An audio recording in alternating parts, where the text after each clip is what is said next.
ਵਾਲੇਕੁਮ ਵਰਹਿਮਤੁਲਾਹਿ ਵਬਰਕਾਤੁਹੂ। ਦੋਸਤੋ ਕੀ ਹਾਲ ਚਾਲ ਹੈ? ਤੁਸੀਂ ਵੇਖ ਰਹੇ ਹੋ ਅਬਦੁੱਲਾ ਫਰੀਦ ਗੋਟ ਫਾਰਮ। ਮੈਂ ਤੁਹਾਡਾ ਮੇਜ਼ਬਾਨ ਗੁਲਾਮ ਫਰੀਦ। ਅੱਜ ਅਸੀਂ ਆਪਣੇ ਇੱਕ ਦੋਸਤ ਕੋ ਆਏ ਆ, ਨਹਿਰ ਦੇ ਬਿਲਕੁਲ ਕੰਢੇ ਤੇ ਗੁਗੇਰਾ ਬ੍ਰਾਂਚ ਸ਼ਹਿਰੂਆਣਾ ਪੁਲ ਜੜਾਂ ਵਾਲਾ ਖੁਰੜਿਆਂ ਵਾਲਾ ਰੋਡ ਤੇ ਆ ਲਾਗੇ ਸ਼ਹਿਰੂਆਣਾ ਪੁਲ ਹੈਗਾ ਵਾ। ਅਸੀਂ ਉਹਦੇ ਕੋਲ ਹੀ ਖੜੇ ਆ ਆਪਣੇ ਇੱਕ ਦੋਸਤ ਕੋ। ਸਾਡੇ ਦੋਸਤ ਦਾ ਨਾਮ ਹੈਗਾ ਵਾ ਭਾਈ ਅਰਸ਼ਦ ਸਾਹਿਬ ਤੇ ਇਹਨਾਂ ਦੇ ਕੋਲ 2-4 ਜਾਨਵਰ ਹੈਗੇ ਸੀਗੇ ਤੇ ਇਹਨਾਂ ਨੇ ਸ਼ੌਕ ਕਰਾਉਣਾ ਸੀ। ਵਿੱਚੋਂ ਕੋਈ ਜਾਨਵਰ ਇਹਨਾਂ ਨੇ ਵੇਚਣੇ ਦੀ ਆ, ਉਹ ਵੀ ਇਹਨਾਂ ਨੂੰ ਬਾਅਦ ਚੋਂ ਆਪਾਂ ਪੁੱਛਾਂਗੇ ਕਿਹੜੇ ਕਿਹੜੇ ਵੇਚਣੇ ਇਹਨਾਂ ਨੇ। ਤੇ ਅਸੀਂ ਕਿਹਾ ਚਲੋ ਤੁਹਾਨੂੰ ਬਾਕੀ ਜਾਨਵਰਾਂ ਦਾ ਵੀ ਸ਼ੌਕ ਕਰਵਾ ਦਈਏ। ਤੇ ਇਹ ਦੋਸਤ ਬੜੇ ਅੱਛੇ ਨੇ, ਇਹਨਾਂ ਨੂੰ ਵੀ ਬੜਾ ਸ਼ੌਕ ਆ ਜਾਨਵਰਾਂ ਦਾ, ਲੇਕਿਨ ਇਹ ਜ਼ਿਆਦਾਤਰ ਦਰਗੀ ਬਰੀਡ ਤੇ ਕੰਮ ਕਰਦੇ, ਦੋਗਲੀ ਬਰੀਡ ਤੇ। ਇਹ ਮਾਸ਼ਾਅੱਲਾ ਬੜੇ ਜਾਣੂ ਆ ਇਸ ਕੰਮ ਦੇ ਤੇ ਇਹਦੇ ਵਿੱਚੋਂ ਇਹ ਕਹਿੰਦੇ ਸਾਨੂੰ ਫਾਇਦਾ ਵੀ ਬਹੁਤ ਜ਼ਿਆਦਾ ਹੁੰਦਾ ਵਾ। ਅੱਛਾ, अस्सलाम वालेकुम जी। अरशद साहब की हाल चाल है? ठीक है सर, सेहत भी है ठीक है? शुक्र अल्लाह। अरशद साहब सब तो पहले आ ਜਿਹੜੀ ਬੱਕਰੀ ਆਪਣੇ ਕੋ ਖੜੀ ਆ, ਇਹ ਕੀ ਹੈ? ਗੱਭਣ ਆ, ਖਾਲੀ ਆ, ਦੁੱਧ ਦਿੰਦੀ ਆ, ਕੀ ਕਰਦੀ ਹੈ? ਇਹ ਗੱਭਣ ਆ ਜੀ, ਇਹਦੀ 27 ਤਰੀਕ ਨੂੰ ਦਿਨ ਪੂਰੇ ਹੋਣ ਰਹੇ ਆ। ਮਾਸ਼ਾਅੱਲਾ ਮਾਸ਼ਾਅੱਲਾ। ਕਿਹੜੀ 27 ਨੂੰ? ਇਸ ਮਹੀਨੇ ਦੀ। ਅੱਛਾ, ਇਸ ਮਹੀਨੇ 27 ਨੂੰ ਇਹਦੇ ਦਿਨ ਪੂਰੇ ਹੋ ਜਾਣੇ ਆ। ਠੀਕ ਹੋ ਗਿਆ, ਕੀ ਬਾਤ ਆ। ਇਹਦੇ ਇਸ ਮਹੀਨੇ ਇਨਸ਼ਾਅੱਲਾ ਦਿਨ ਪੂਰੇ ਹੋ ਜਾਣੇ। ਹਾਂ ਠੀਕ ਹੋ ਗਿਆ। ਤੇ ਇਹ ਕੀ ਹੈ, ਮੂੰਹ ਕੀ ਹੈਗੀ ਭਾਈ ਅਰਸ਼ਦ? ਇਹ ਮੂੰਹ ਜੀ ਚੋਗੀ ਆ। ਅੱਛਾ ਚੌਗੀ ਆ, ਠੀਕ ਹੋ ਗਿਆ। ਤੇ ਕਿੰਨੀ ਕੁ ਦੇਰ ਦੀ ਆ ਆਪਣੇ ਕੋ ਇਹ? ਇਹ ਤਕਰੀਬਨ ਮੇਰੇ ਕੋਲ 1 ਸਾਲ ਤੋਂ ਆ ਪਿਛਲੇ। ਅੱਛਾ 1 ਸਾਲ ਤੋਂ। ਤੇ ਅਰਸ਼ਦ ਸਾਹਿਬ ਤੁਹਾਨੂੰ ਬੱਕਰੀਆਂ ਦਾ ਸ਼ੌਕ ਕਰਦਿਆਂ ਨੂੰ ਕਿੰਨੀ ਦੇਰ ਹੋ ਗਈ? ਮਾਲ ਡੰਗਰ ਤੇ ਤੁਸੀਂ ਸ਼ੁਰੂ ਤੋਂ ਰੱਖਿਆ ਹੋਇਆ, ਮੱਝਾਂ ਮੁੱਝਾਂ ਸਾਨੂੰ ਪਤਾ ਵਾ, ਤੇ ਇਹ ਸ਼ੌਕ ਬੱਕਰੀਆਂ ਦਾ ਕਦੋਂ ਕਦਾ ਪਿਆ ਹੋਇਆ? ਹੁਣ ਨਹੀਂ ਪਿਆ, ਕੋਈ ਸਾਲ 1.5 ਸਾਲ 2 ਸਾਲ ਹੋ ਗਏ। ਅੱਛਾ ਅੱਛਾ, ਇਹਨੂੰ ਬੱਕਰੀ ਨੂੰ ਕਿੰਨੀ ਦੇਰ ਹੋ ਗਈ ਆਪਣੇ ਕੋ? ਇਹਨੂੰ ਤਕਰੀਬਨ ਸਾਲ ਕੋ ਹੋ ਗਿਆ ਮੇਰੇ, ਬਲਕਿ ਸਾਲ ਤੋਂ ਵੀ ਘੱਟ, ਤਕਰੀਬਨ 6 ਮਹੀਨੇ 8 ਹੋ ਗਏ ਆ। ਇਹਨਾਂ ਦੇ ਉਹ ਬੱਚੇ, ਇਹਨੇ ਪਹਿਲਾਂ ਕੋ ਸੂਆ ਲਿਆ ਤੁਹਾਡੇ ਕੋਲੋਂ? ਦਿੱਤਾ ਤੁਹਾਨੂੰ? ਹੈਗੇ ਬੱਚੇ। ਅੱਛਾ ਕਿਹੜੇ ਉਹ ਆ? ਉਹ ਦੋਸਤੋ 2 ਬੱਚੇ ਜਾ ਰਹੇ ਹੋ। ਭਾਈ ਬਿੱਲੂ ਨੂੰ ਕੱਢਿਓ ਜਰਾ ਬਾਹਰ, ਉਹ ਅੰਦਰ ਗਏ, ਤੁਹਾਨੂੰ ਦਿਖਾਉਂਦੇ ਆ, ਦੁਬਾਰਾ ਦਿਖਾਉਂਦੇ ਆ। ਇਹ 2 ਬੱਚੇ ਉਹਦੇ ਆ ਤੇ ਅੱਗੋਂ ਮਾਸ਼ਾਅੱਲਾ ਫੇਰ ਕਰਾਸ ਆ। ਤੇ ਕਰਾਸਿੰਗ ਵਾਲਾ ਬਰੀਡਰ ਜਿਹੜਾ ਵਾ ਉਹ ਕਿਹੜਾ ਵਾ ਕਿ ਇਦਾਂ ਹੀ ਬਸ ਇਦਾਂ ਹੀ ਠੀਕ ਹੋ ਗਿਆ? ਠੀਕ ਹੋ ਗਿਆ। ਤੇ ਇਹ ਮੂੰਹ ਕੀ ਹੈਗੀ ਹੈ ਬੱਕਰੀ? ਇਹ ਮੂੰਹ ਚੋਗੀ ਆ ਤਕਰੀਬਨ। ਅੱਛਾ ਹਲੇ ਚੌਗੀ ਆ? ਹਾਂਜੀ ਠੀਕ ਹੋ ਗਿਆ, ਹਲੇ ਲਵੀ ਆ ਬੱਕਰੀ ਦਾ ਮਤਲਬ। ਇਹ ਦੋਸਤੋ ਉਹਦੇ 2 ਇੱਕ ਲੇਲੀ ਆ ਤੇ ਉਹ ਵੀ ਲੇਲਾ ਇਹਦਾ।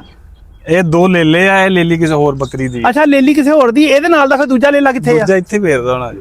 ਅੱਛਾ ਅੱਛਾ ਅੱਛਾ ਅੱਛਾ ਅੱਛਾ ਠੀਕ ਹੋ ਗਿਆ। ਆ 200 ਆ ਜਿਹੜਾ ਤੁਹਾਨੂੰ ਮੱਖੀ ਚੀਨਾ ਬਰਾਊਨ ਨਜ਼ਰ ਆ ਰਿਹਾ ਨਾ, ਇਹ ਆ ਇਸ ਬੱਕਰੀ ਦਾ ਕਹਿੰਦਾ। ਤੇ ਇੱਕ ਹੋਰ ਹੈਗਾ, ਉਹ ਵੀ ਇੱਥੇ ਕਿਤੇ ਫਿਰਦਾ ਹੋਣਾ, ਉਹ ਤੁਹਾਨੂੰ ਬਾਅਦ ਚ ਵਿਖਾ ਦਿੰਨੇ ਆ। ਫਿਰ ਉਹ ਆ ਗਿਆ ਕਾਲਾ, ਉਹੀ ਆ ਨਾ? ਉਹੀ ਆ। ਫੜ ਯਾਰ ਉੱਥੇ ਕੈਮਰਾ ਮਾਰ ਦੇ ਰੱਖ। ਇਹ ਤਕਰੀਬਨ 6 ਮਹੀਨਿਆਂ ਦੇ ਆ ਇਹਨਾਂ ਦੀ ਉਮਰ।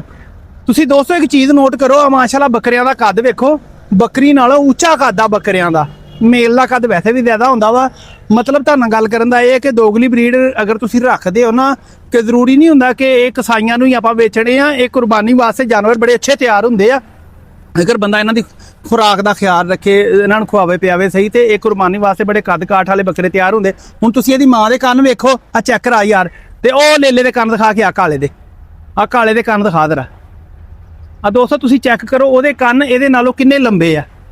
ਇਹ ਜ਼ਰੂਰੀ ਨਹੀਂ ਹੁੰਦਾ ਕਿ ਮਾਂ ਪਿਓ ਤੇ ਜਾਣਾ ਜਾਨਵਰ ਨੇ, ਉਹ ਕੱਦ ਕਾਠ ਵਾਲਾ ਬੱਕਰਾ ਬਣਨ ਵਾਲਾ ਵਾ ਇਨਸ਼ਾਅੱਲਾ, ਕੁਰਬਾਨੀ ਤੇ ਬੜਾ ਜ਼ਬਰਦਸਤ ਤਿਆਰ ਹੋਣਾ ਵਾ। ਤੇ ਅੱਛਾ ਅਰਸ਼ਦ ਭਾਈ ਆ ਕੀ ਚੀਜ਼ ਆ ਜਿਹੜੀ ਭੇਡ ਆਪਣੀ ਦੇਸੀ ਲੱਗਦੀ? ਭੇਡ ਹੁਣ ਲਈ ਆ ਮੈਂ ਕੋਈ 2-3 ਮਹੀਨੇ ਹੋ ਗਏ ਆ। ਠੀਕ ਹੋ ਗਿਆ। 2 ਮਹੀਨੇ ਹੋ ਗਏ ਆ ਤਕਰੀਬਨ। 3 ਮਹੀਨਿਆਂ ਦੀ ਗੱਭਾ। ਠੀਕ ਠੀਕ 3-3.5 ਮਹੀਨੇ। ਇਧਰੋਂ ਦੀ ਆ ਕੇ ਦਿਖਾ ਯਾਰ ਫਿਰ ਇਹਨੂੰ ਜਰਾ ਬਾਹਰ ਨਹੀਂ ਬਾਹਰ ਕੱਢ ਲੈ, ਇੱਥੇ ਆ ਜਾ, ਚੱਲ ਹੁਣ ਦਿਖਾ ਲਾ। ਅੱਛਾ ਇਹ 3 ਮਹੀਨਿਆਂ ਦੀ ਗੱਭਾ? ਤਕਰੀਬਨ 3-3.5 ਮਹੀਨਿਆਂ ਦੀ ਗੱਭਾ। ਦੋਸਤੋ ਭੇਡ ਦਾ ਤੁਸੀਂ ਕੰਮ ਕਰੋਗੇ ਨਾ, ਭੇਡ ਦੇ ਕੰਮ 'ਚ ਬੱਕਰੀ ਨਾਲੋਂ ਦੋਗਰੀ ਬਰੀਡ ਨਾਲੋਂ ਵੀ ਜ਼ਿਆਦਾ ਫਾਇਦਾ ਵਾ। ਉਹਦਾ ਸਭ ਤੋਂ ਵੱਡਾ ਫਾਇਦਾ ਇਹ ਹੁੰਦਾ ਵਾ, ਇਹਦਾ 6 ਮਹੀਨਿਆਂ ਦਾ ਬੱਚਾ ਤੇ ਇਹਦਾ ਜਨਾਬ ਉਹ ਤੁਸੀਂ ਹਕੀਕਾ ਕਰ ਸਕਦੇ ਹੋ, ਕੁਰਬਾਨੀ ਕਰ ਸਕਦੇ ਹੋ। ਇਹਦੀ ਖਰੀਦੋ ਫਰੋਖਤ ਅੱਛੀ ਹੋ ਜਾਂਦੀ ਆ ਤੇ ਛੇਤੀ, ਯਾਨੀ ਕਿ ਥੋੜਾ ਸਾਂਭਣਾ ਪੈਂਦਾ। ਤੇ ਮਨਾ ਇੱਧਰ ਆਇਓ ਤੁਸੀਂ ਪਿੱਛੇ, ਇਹਦਾ ਨਾ ਥੋੜਾ ਸਾਹਮਣਾ ਥੋੜਾ ਪੈਂਦਾ ਵਾ। ਤੇ ਇਹ ਨਾਲੇ ਖਾਣ ਪੀਣ ਦੇ ਮਾਮਲੇ 'ਚ ਬੜੇ ਤੇਜ਼ ਹੁੰਦੇ ਆ। ਇਹਨਾਂ ਨੂੰ ਤੁਸੀਂ ਜੋ ਪਾਣਾ ਵਾ ਇਹਨਾਂ ਨੇ ਖਾ ਜਾਣਾ, ਇਹਨਾਂ ਦਾ ਇਹ ਬੜਾ ਫਾਇਦਾ ਹੁੰਦਾ ਵਾ। ਮੈਂ ਤੇ ਅਕਸਰ ਦੋਸਤਾਂ ਨੂੰ ਕਹਿੰਦਾ ਹੁੰਦਾ ਵਾ ਕਿ ਜਿਨ੍ਹਾਂ ਨੇ ਮੁਨਾਫੇ ਵਾਸਤੇ ਕੰਮ ਕਰਨਾ, ਉਹ ਬਜਾਏ ਦੇਸੀ ਬੱਕਰੀਆਂ ਦੇ ਜਾਂ ਦੋਗਲੀ ਬਰੀਡ ਤੇ ਕੰਮ ਕਰੋ ਤੇ ਜਾਂ ਭੇਡ ਤੇ ਕੰਮ ਕਰੋ, ਉਹਦੇ 'ਚ ਤੁਹਾਨੂੰ ਬੜਾ ਫਾਇਦਾ ਨਜ਼ਰ ਆਏਗਾ। ਅੱਛਾ ਅਰਸ਼ਦ ਭਾਈ ਉਹ ਆਪਣਾ ਉਹ ਵੀ ਦਿਖਾਓ ਆਪਣੀ, ਉਹ ਜਿਹੜੀ ਬੱਕਰੀ ਆ ਇੱਕ ਹੋਰ ਖੜੀ ਆ, ਉਹ ਗੱਭਣ ਆ ਜਿਹੜੀ, ਹਾਂ ਉਹ ਦਿਖਾਓ। ਇਹ ਦੋਸਤੋ ਖੜੀ ਹੈ ਬੱਕਰੀ, ਗੱਭਣ ਆ। ਇਹ ਆਉਂਸਰ ਸੀਗੀ ਤੇ ਪਹਿਲੇ ਸੂਏ ਨੇ ਸੋਣਾ ਵਾ। ਤੇ ਆਹ ਦੋਸਤਾਂ ਨੂੰ ਇਹਦਾ ਨਾ ਆਪਾਂ ਹਵਾਨਾ ਚੈੱਕ ਕਰਾਉਨੇ ਆ। ਇਹ ਆਹ ਦੋਸਤੋ ਚੈੱਕ ਕਰੋ ਜਰਾ, ਹਵਾਨਾ ਚੈੱਕ ਕਰਾ ਦੇ ਰੱਖ ਧਿਆਨ ਨਾਲ, ਆਰਾਮ ਨਾਲ, ਕੋਈ ਖੜੀ ਕਰੋ ਜਰਾ। ਤੇ ਆਹ ਦੋਸਤੋ ਇਹਦਾ ਹਵਾਨਾ ਚੈੱਕ ਕਰੋ ਜਰਾ। ਇਹ ਨਾ ਪਹਿਲੇ ਸੂਏ ਨੇ ਸੋਣਾ, ਏਦਾਂ ਚੈੱਕ ਕਰਾ ਦੇ। ਇਹ ਪਹਿਲੇ ਸੂਏ ਦੋਸਤੋ ਇਹਨੇ ਸੋਣਾ ਮੂੰਹ ਕੀ ਆ ਆਪਣਾ ਭਾਈ ਅਰਸ਼ਦ ਦਿਖਾ ਦਰਾ ਚੈੱਕ ਕਰਾ ਉਧਰ ਕੈਮਰੇ ਵਾਲ ਕਰਕੇ ਚੈੱਕ ਕਰਾਈ ਕੈਮਰੇ ਵਾਲ ਉਧਰ ਮੂੰਹ ਪੱਟ ਦੀ ਜਰਾ ਚੰਗੀ ਤਰ੍ਹਾਂ ਕੀ ਹੈ ਮੂੰਹ ਚੌਗੀ ਹੋ ਗਈ ਹੈ ਦੋਸਤੋ ਮੂੰਹ ਯਾਨੀ ਕਿ ਲਵੀ ਆ ਤੇ ਰੱਖਣ ਵਾਲੀ ਆ ਤੇ ਮੇਰੀ ਭਾਈ ਅਰਸ਼ਦ ਨਾਲ ਡਿਸਕਸ ਹੋਈ ਸੀ ਕਿ ਕਹਿੰਦੇ ਮੈਂ ਸਿਰਫ ਇਹ ਹੀ ਜਾਨਵਰ ਵੇਚਣਾ ਵਾ ਹੋਰ ਫਿਲਹਾਲ ਹਲੇ ਇਹਨਾਂ ਦਾ ਕੋਈ ਨਹੀਂ ਦੇਣ ਹੈਗਾ ਵੇਚਣ ਦਾ ਤੇ ਇਹ ਵੀ ਇਹ ਸ਼ੌਕ ਵਾਲੇ ਹੈਗੇ ਆ ਬੰਦੇ ਬਸ ਉਹ ਕੋਈ ਘਰ 'ਚ 100 ਜ਼ਰੂਰਤਾਂ ਹੋ ਜਾਂਦੀਆਂ ਤੁਹਾਨੂੰ ਪਤਾ ਵਾ ਇਹ ਮਾਲ ਇਸੇ ਵਾਸਤੇ ਹੁੰਦਾ ਵਾ ਜੇ ਬੰਦੇ ਦੇ ਟਾਈਮ ਤੇ ਕੰਮ ਆ ਜਾਵੇ ਇਹ ਮਤਲਬ ਫਿਰਦੇ ਆ ਇੱਥੇ ਖਾਈ ਪੀ ਜਾਂਦੇ ਇਹਨਾਂ ਦਾ ਕੁਝ ਨਹੀਂ ਲੈਂਦੇ ਹੈਗੇ ਚਲੋ ਬੰਦਾ ਕਿਸੇ ਵੇਲੇ ਵੇਲੇ ਆਪਣੀ ਜ਼ਰੂਰਤ ਪੂਰੀ ਕਰ ਲੈਂਦਾ ਤੇ ਇਹ ਵੇਚਣੀ ਆ ਤੇ ਵਪਾਰੀ ਨਹੀਂ ਹੈਗੇ ਘਰੇਲੂ ਬੰਦੇ ਆ ਤੇਰੇ ਮੇਰੇ ਵਰਗੇ ਤੇ ਡਿਮਾਂਡ ਵਗੈਰਾ ਇਹਨਾਂ ਦੀ ਇੰਨੀ ਜ਼ਿਆਦਾ ਨਹੀਂ ਹੈਗੀ ਮੁਨਾਸਬ ਹੀ ਆ ਤੇ ਬਰਾਏ ਮਿਹਰਬਾਨੀ ਜਿਹੜੇ ਦੋਸਤ ਦੇ ਪਸੰਦ ਆਵੇ ਉਹ ਹੀ ਕਾਲ ਕਰੇ ਸਿਰਫ ਤੇ ਆਪਣਾ ਤੁਸੀਂ ਡਿਮਾਂਡ ਦੱਸੋ ਕਿੰਨੇ ਪੈਸੇ ਇਹਦੇ ਲੈਣੇ ਇਹਦੇ ਅਸੀਂ ਮੰਗ ਰਹੇ 65000 ਰੁਪਏ ਅੱਛਾ 65000 ਦੀਆਂ ਤੇ ਇਦਾਂ ਦੀਆਂ ਦੋ ਆ ਜਾਂਦੀਆਂ ਵਾ ਨਹੀਂ ਹੁਣ ਤਕਰੀਬਨ ਹੁਣ ਅੱਲਾ ਖੈਰ ਕਰੇ ਇੰਨੇ ਕੁ ਦੀ ਤੇ ਹੈ ਹੀ ਅੱਲਾ ਖੈਰ ਕਰੇ ਭਾਈ ਕੋਈ ਰਿਆਇਤ ਕਰੋ ਕੋਈ ਨਰਮੀ ਕਰੋ ਗਰਮੀ ਕੋਈ ਨਹੀਂ ਕੋਈ ਸੌਣ ਭਾਦੋਂ ਦੀ ਗਰਮੀ ਸਾਡੇ ਤੇ ਨਾ ਕੱਢੋ ਕੋਈ ਨਹੀਂ ਕੋਈ ਸ਼ੌਕ ਵਾਲਾ ਹੋਇਆ ਤੇ ਨਹੀਂ ਤੁਸੀਂ ਮੁਨਾਸਬ ਦੀ ਗੱਲ ਦੱਸ ਦਿਓ ਚਲੋ ਜਿੰਨੇ ਦੀ ਆਪਾਂ ਵੇਚਣੀ ਆਪਾਂ ਦੋਸਤਾਂ ਨੂੰ ਕਹਿ ਦੇਾਂਗੇ ਕਿ ਯਾਰ ਫੋਨ ਕਰਕੇ ਪੈਸੇ ਦਵੇ ਤੇ ਲੈ ਲਵੇ ਚੁੱਪ ਕਰੀ ਇੱਕੋ ਹੀ ਗੱਲ ਜਿਹੜੇ ਲੈਣੇ ਆਪਾਂ ਉਹੀ ਦੱਸ ਦਿਓ ਚਲੋ 60000 ਰੁਪਏ ਕਰਦੇ ਯਾਰ ਇਹ ਤਾਂ ਫਿਰ ਸੌਦੇਬਾਜ਼ੀ ਅਰਸ਼ਦ ਗੱਲ ਹੋ ਗਈ ਮੈਂ ਕਿਹਾ ਜਿਹੜੇ ਲੈਣੇ ਕੋਈ ਦੱਸ ਦੇ ਤੂੰ ਆਪਣੀ ਜਾਇਜ਼ ਰੋਦੀ ਰੱਖ ਕੇ ਨਾ ਅਸੀਂ ਤੈਨੂੰ ਆ ਨਹੀਂ ਕਹਿੰਦੇ ਕਿ ਪੱਲਿਓ ਪਾ ਆਪਣੀ ਰੋਦੀ ਜਾਇਜ਼ ਰੱਖ ਕੇ ਤੇ ਕਹਿ ਦੇ ਤੇ ਕਿੰਨੇ ਦੀ ਦੇਣੀ ਆ ਤੂੰ ਆਪਾਂ ਉਹਨਾਂ ਨੂੰ ਕਹੀਏ ਭਾਈ ਇੰਨੇ ਪੈਸੇ ਆ ਜਿਹਦਾ ਦਿਲ ਮੰਨਦਾ ਕੋਈ ਲਵੇ ਜਿਹਦਾ ਦਿਲ ਮੰਨਦਾ ਨਾ ਲਵੇ ਬਸ ਗੱਲ ਖਤਮ ਭਲਾ ਕੀ ਆ ਉਹ ਫਿਰ ਵੇਚਣ 'ਚ ਆਸਾਨੀ ਹੋ ਜਾਂਦੀ ਸੌਦੇਬਾਜ਼ੀ ਕਰਕੇ ਗੱਲ ਫਿਰ ਉੱਥੇ ਹੀ ਆਉਣੀ ਆ ਹਾਂ ਵੇਖ ਹੱਸ ਕੇ ਜਾਊਗੀ ਹਾਂਜੀ ਓਕੇ ਕਰੀਏ ਜੀ ਉਹਨਾਂ ਦੀ ਗੱਲ ਨਹੀਂ ਉਹ ਬਹੁਤੇ ਨਹੀਂ ਤਕਰੀਬਨ ਤੁਸੀਂ ਚਲੋ ਕੋਈ ਗੱਲ ਨਹੀਂ ਇਹ 'ਚ ਵੀ ਕਮੀ ਬੇਚੀ ਮਜ਼ੀਦ ਨਹੀਂ ਠੀਕ ਹੋ ਗਿਆ ਉਹਨਾਂ ਦੀ ਗੱਲ ਸਹੀ ਆ ਨਹੀਂ ਉਹ ਬਹੁਤ ਦੂਰ ਬੈਠੇ ਆ ਉਹ ਬਹੁਤ ਦੂਰ ਉਹ ਸਹੀ ਆ ਭਾਈ ਉਹ ਠੀਕ ਆ ਨਹੀਂ ਭਾਜੀ ਉਹ ਯਾਰ ਮੰਨ ਲਾ ਮੇਰੀ ਗੱਲ ਤੇਰੀ ਮਿਹਰਬਾਨੀ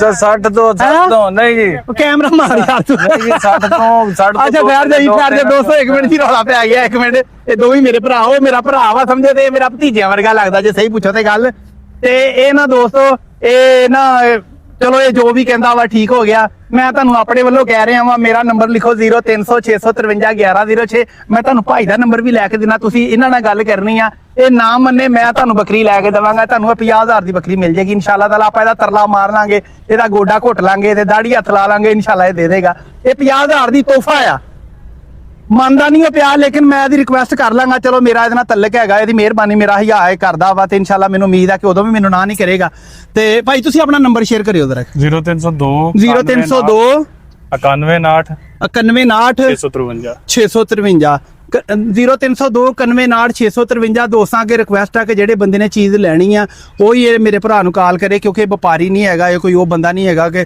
ਉਹ ਮਤਲਬ ਐਵੇਂ ਫੋਨ ਕਰਕੇ ਬੰਦੇ ਕਈ ਨਾ ਚਸਕਾ ਲੈਣ ਵਾਲੇ ਤੰਗ ਕਰਦੇ ਰਹਿੰਦੇ ਤੁਹਾਡੇ ਅੱਗੇ ਰਿਕੁਐਸਟ ਆ ਛੋਟੀ ਜਿਹੀ ਕਿ ਜਿਹੜੇ ਜਾਨਵਰ ਨੇ ਜਿਹਨੇ ਜਾਨਵਰ ਲੈਣਾ ਨਾ ਬੰਦੇ ਨੇ ਉਹੀ ਬੰਦਾ ਸਿਰਫ ਗੱਲ ਕਰੇ ਤੇ ਇਹ ਵੀ ਜ਼ਰਾ ਖਿਆਲ ਕਰਿਆ ਜੇ ਕਿ ਰਾਤ ਬਰਾਤੇ ਨਮਾਜ਼ ਦੇ ਟਾਈਮ ਤੇ ਜ਼ਰਾ ਕਾਲ ਨਾ ਕਰੇ ਚਲੋ ਇੱਕ ਕਾਲ ਅਗਰ ਕੀਤੀ ਨਹੀਂ ਚੁੱਕੀ ਬੰਦੇ ਨੇ ਤੇ ਥੋੜਾ ਵੇਟ ਕਰਕੇ 2 ਘੰਟੇ ਬਾਅਦ ਦੁਬਾਰਾ ਕਾਲ ਕਰ ਕਿਸੇ ਨੂੰ ਵੀ ਕਾਲ ਕਰੋ ਦੋਸਤੋ ਦਾ ਤਰੀਕਾ ਕਾਰ ਇਹ ਹੁੰਦਾ ਵਾ ਤੇ ਇਹ ਮਿਹਰਬਾਨੀ ਇਦਾਂ ਦੇ ਗੱਲਾਂ ਦਾ ਮਾਈਂਡ ਨਾ ਕਰਿਆ ਕਰੋ ਮੈਂ ਅਕਸਰ ਰਿਕੁਐਸਟ ਕਰਦਾ ਰਹਿਣਾ ਦੋਸਤਾਂ ਦੇ ਨਾਲ ਕਿਉਂਕਿ ਕਈ ਜਜ਼ਬਾਤੀ ਹੋ ਕੇ ਕਾਲ ਤੇ ਕਾਲ ਕਰਦੇ ਰਹਿੰਦੇ ਉਹ ਫਿਰ ਬੰਦਾ ਦੇਖਣ ਵਾਲਾ ਵੀ ਜਿਹੜਾ ਨਾ ਉਹ ਤੰਗ ਆ ਜਾਂਦਾ ਵਾ ਤੇ ਘੰਟਾ 2 ਘੰਟੇ ਅਗਲੇ ਦਾ ਵੇਟ ਕਰਕੇ ਨਹੀਂ ਅਗਲੇ ਨੇ ਵਾਪਸੀ ਕਾਲ ਕੀਤੀ ਦੁਬਾਰਾ ਫੇਰ ਕਰ ਲਓ ਲੇਕਿਨ ਟਾਈਮ ਜ਼ਰੂਰ ਦੇਖੋ ਕਿ ਨਮਾਜ਼ ਦਾ ਨਾ ਹੋਵੇ ਤੇ ਰਾਤ ਦਾ ਸੌਣ ਦਾ ਟਾਈਮ ਨਾ ਹੋਵੇ ਠੀਕ ਆ ਜੀ ਤੇ ਦੋਸਤੋ ਮੁਹੱਬਤਾਂ 'ਚ ਯਾਦ ਰੱਖਣਾ ਕਮੈਂਟਾਂ 'ਚ ਆਪਣੀ ਮੁਹੱਬਤਾਂ ਦਾ ਇਜ਼ਹਾਰ ਜ਼ਰੂਰ ਕਰਿਆ ਕਰੋ ਤੇ ਤੁਹਾਨੂੰ ਅਗਰ ਸਾਡੀ ਵੀਡੀਓ ਅੱਛੀ ਲੱਗਦੀ ਆ ਤਾਂ ਸਾਡੇ ਚੈਨਲ ਨੂੰ ਸਬਸਕ੍ਰਾਈਬ ਕਰਿਆ ਕਰੋ ਤੇ ਵੀਡੀਓ ਨੂੰ ਲਾਈਕ ਸ਼ੇਅਰ ਜ਼ਰੂਰ ਕਰਿਆ ਕਰੋ ਤੇ ਦੁਆਵਾਂ 'ਚ ਯਾਦ ਰੱਖਣਾ ਦੋਸਤੋ ਠੀਕ ਹੋ ਗਿਆ ਅੱਲਾ ਹਾਫਿਜ਼